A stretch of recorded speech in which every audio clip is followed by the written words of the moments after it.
Salut à tous, j'espère que vous allez bien. Dans la vidéo d'aujourd'hui, je vais vous parler du cas de Volker Eckert, un tueur en série allemand qui a été surnommé le tueur au Polaroid. Pendant de nombreuses années, ce routier fétichiste a semé des corps à travers toute l'Europe sans que la police ne fasse le lien entre ces crimes. Alors sans plus attendre, je vous laisse vous installer bien confortablement, éteindre vos lumières et dès que vous êtes prêts, c'est parti.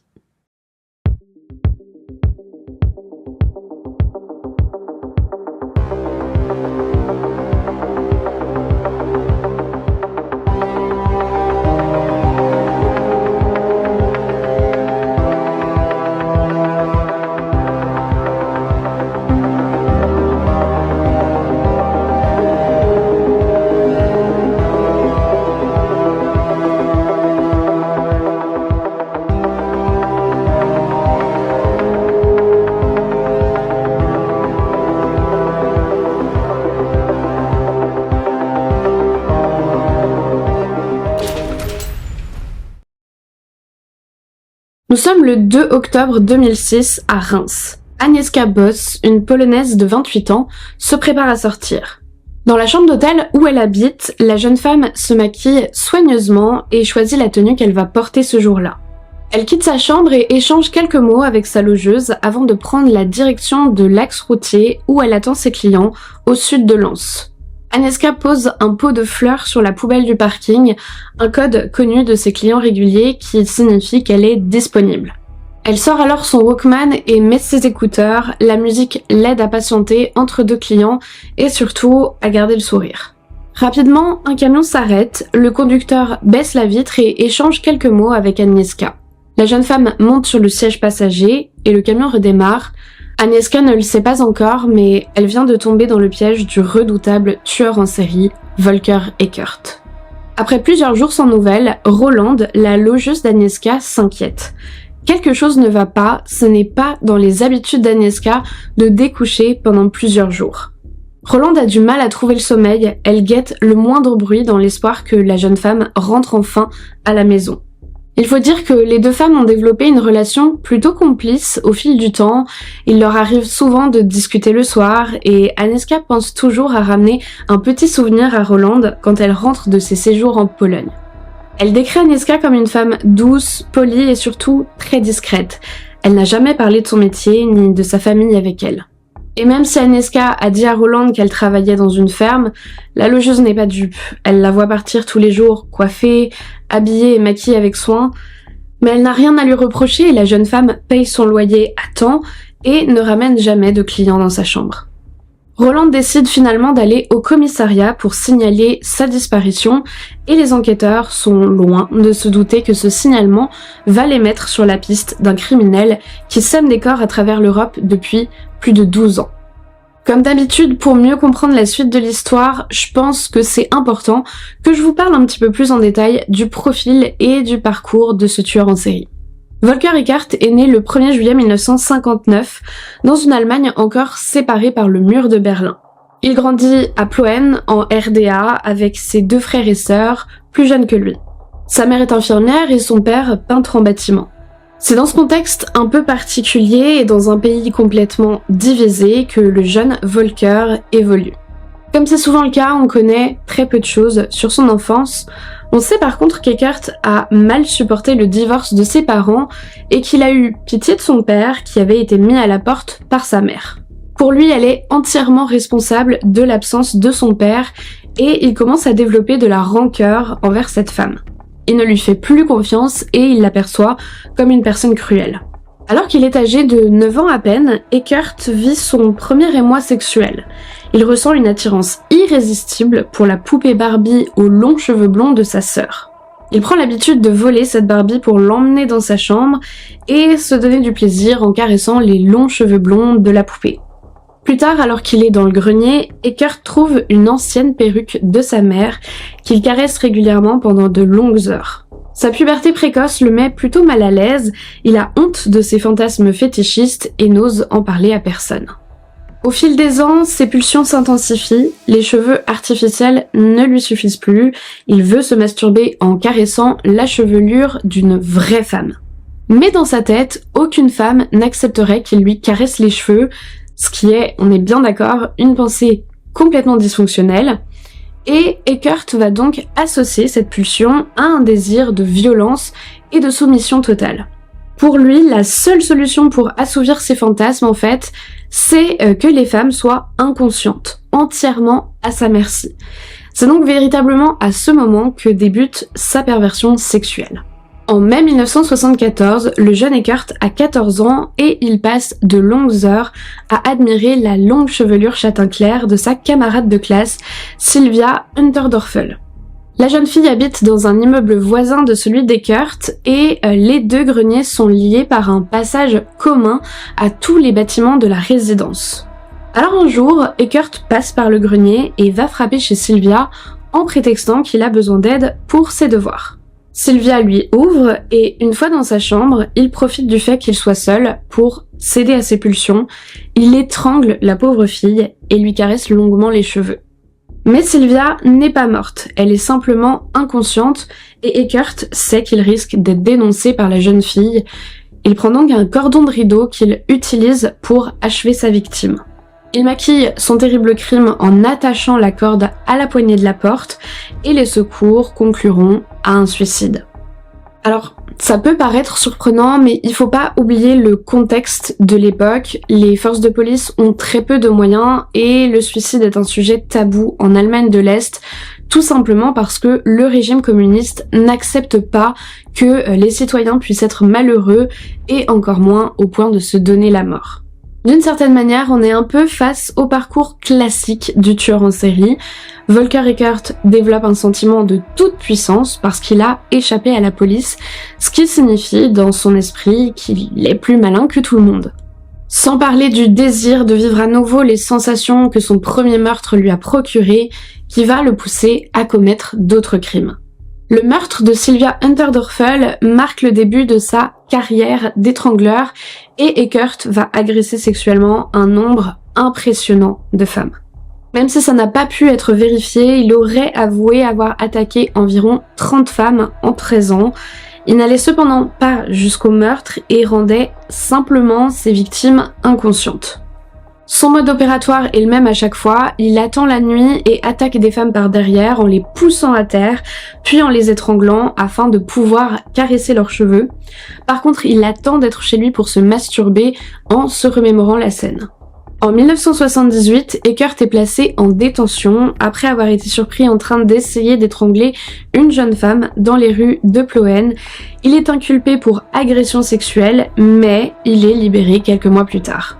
La justice demande une expertise psychiatrique et lors d'un entretien avec le professeur Nedopil, le criminologue le plus réputé de toute l'Allemagne à l'époque, Eckert lui confie que c'est une bonne chose que ses empreintes digitales aient été prises parce que ça va le forcer à arrêter d'agresser des femmes.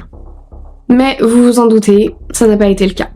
En automne 1987, Eckert s'attaque à une jeune fille de 16 ans, toujours selon le même mode opératoire. Mais lorsqu'elle reprend connaissance, la victime porte plainte et aide les enquêteurs à réaliser un portrait robot. Le docteur Nedopil, qui reconnaît immédiatement Volker Eckert, le signale à la police, qui se rend au domicile d'Eckert pour l'interpeller.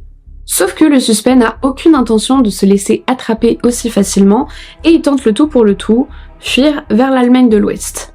Comme Plauen, sa ville natale est située juste à côté de la frontière, il se dit qu'il a une chance de se rendre de l'autre côté et d'échapper à la prison, mais c'était sans compter les gardes armés, les barbelés et les mines antipersonnelles qui entourent le mur de Berlin. Volker Eckert ne parvient pas à s'enfuir, il est arrêté et condamné à 12 ans de prison en 1988, mais il est libéré en juillet 1994 après seulement 6 ans et demi de détention. De nouveau, et c'est important de le souligner, le contexte politique joue un rôle clé dans ces événements.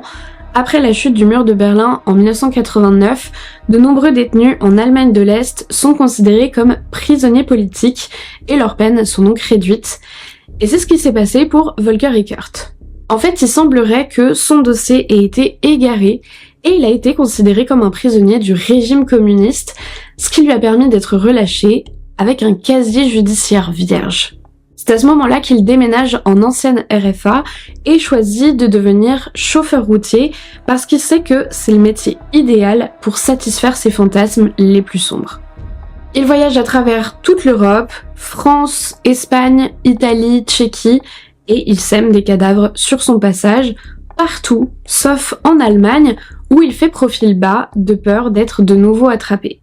De 1994 à 2006, Eckert va agir en toute impunité et on lui attribue de très nombreuses victimes, bien que sa culpabilité n'ait pas pu être démontrée à chaque fois.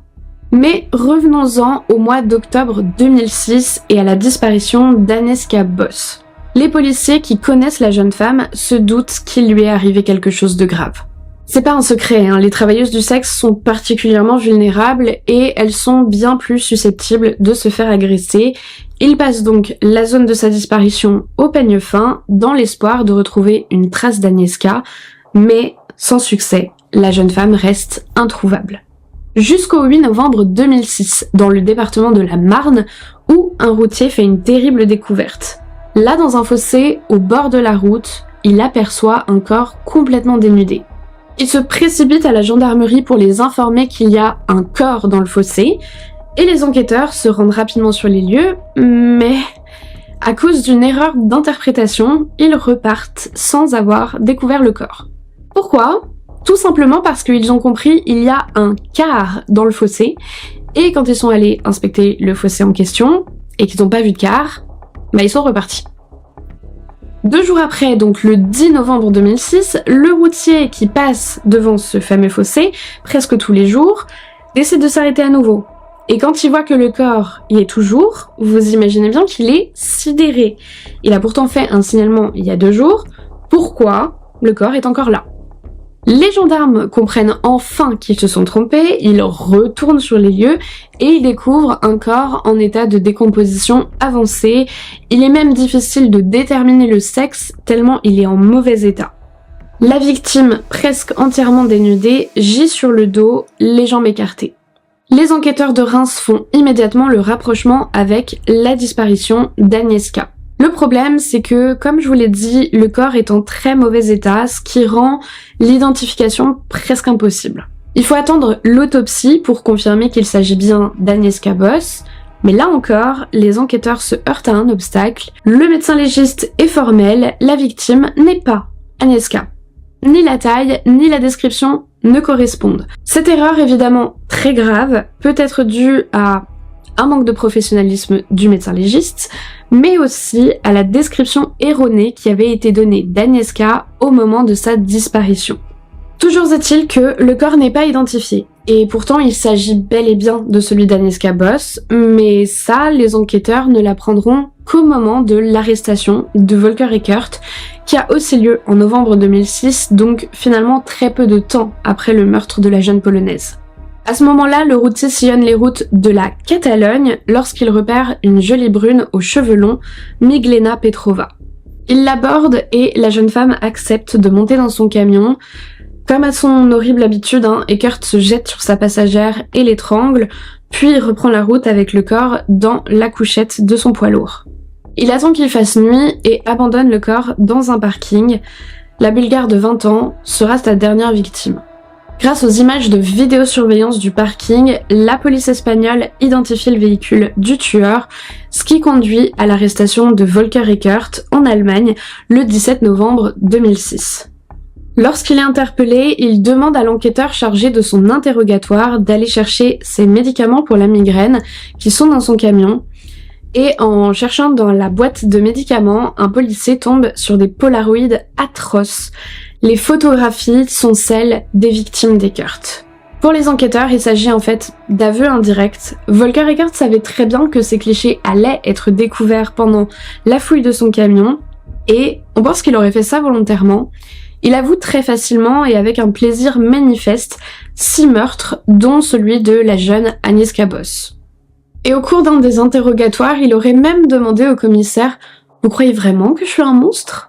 Alors même s'il a commis des crimes absolument horribles, il semblait quand même capable de distinguer le bien du mal, en tout cas d'après les témoignages des enquêteurs qui l'ont interrogé. Lors de la perquisition au domicile des Kurt, sa nature obsessionnelle est évidente.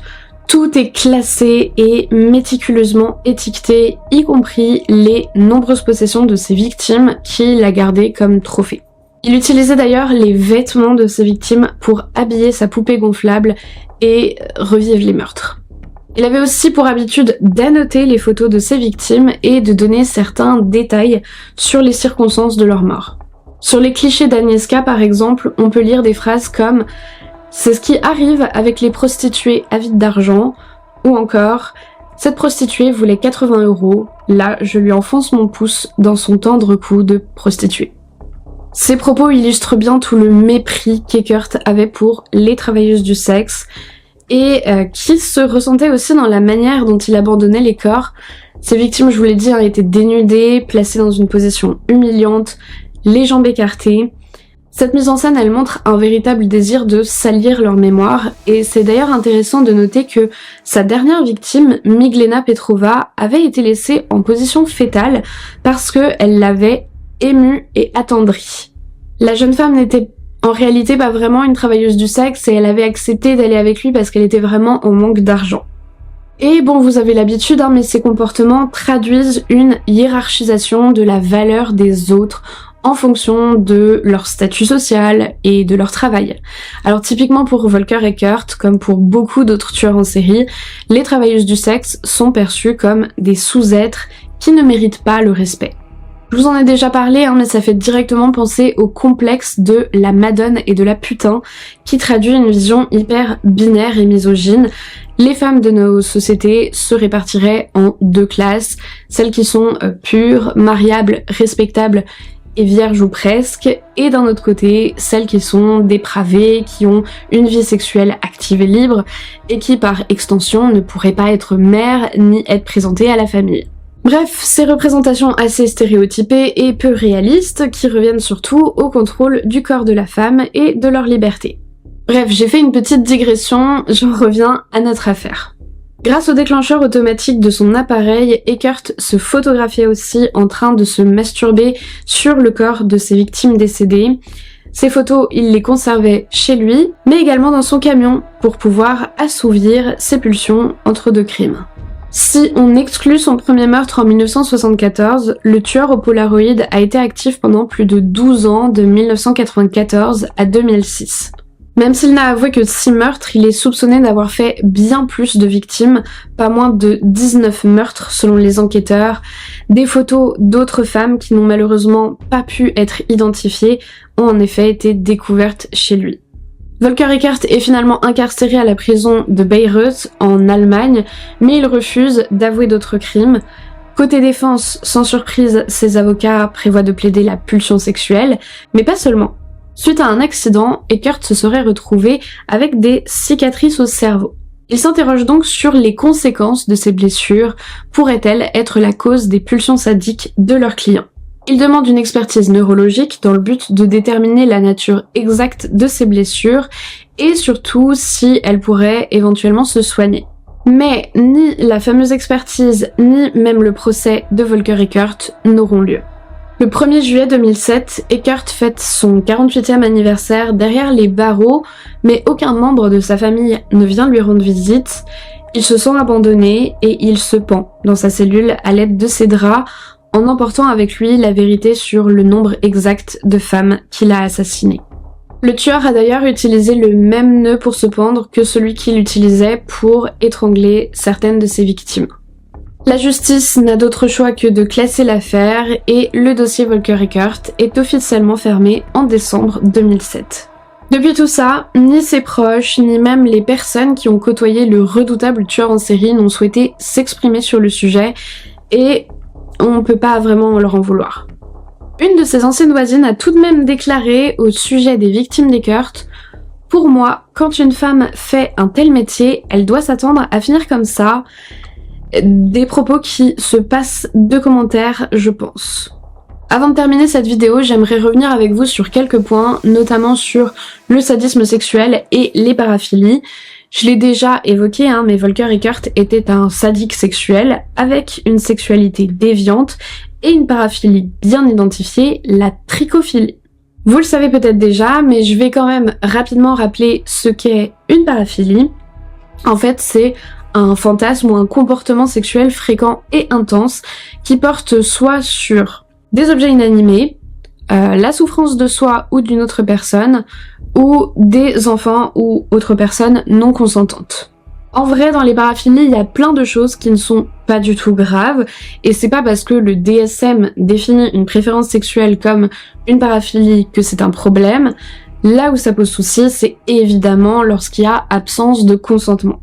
Dans le cas de Volker Eckert, on voit qu'il a très vite développé une forte attirance pour les cheveux, d'abord avec la Barbie de sa sœur, puis avec la perruque de sa mère, avant de fantasmer de manière obsessionnelle sur la chevelure des femmes. On appelle cette paraphilie la trichophilie, qui désigne une attirance sexuelle pour les cheveux ou les poils. Cette attirance, elle peut se manifester par la vue, par le toucher ou même par la mastication de cheveux ou de poils. Ici, on voit qu'il fait vraiment un focus sur les cheveux. Toutes ses pulsions sexuelles, elles sont tournées vers les cheveux et tout le reste le dégoûte. Il a aucune envie d'embrasser une femme, ni d'en toucher, ni d'avoir des relations sexuelles classiques. D'ailleurs, on sait aussi qu'il prélevait systématiquement une mèche de cheveux sur les femmes qu'il tuait pour les emporter chez lui.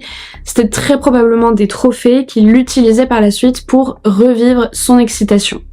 Mais c'est pas la seule paraphilie ni le seul trouble psychologique qu'on peut constater chez lui. Parce que on pourrait se dire avoir un fétichisme sur les cheveux en soi, ça n'implique pas de tuer qui que ce soit. Eckert aurait très bien pu payer des travailleuses du sexe pour caresser leurs cheveux et je suis persuadée qu'elles auraient accepté sans problème. Elles doivent certainement avoir des demandes bien plus hors du commun que ça.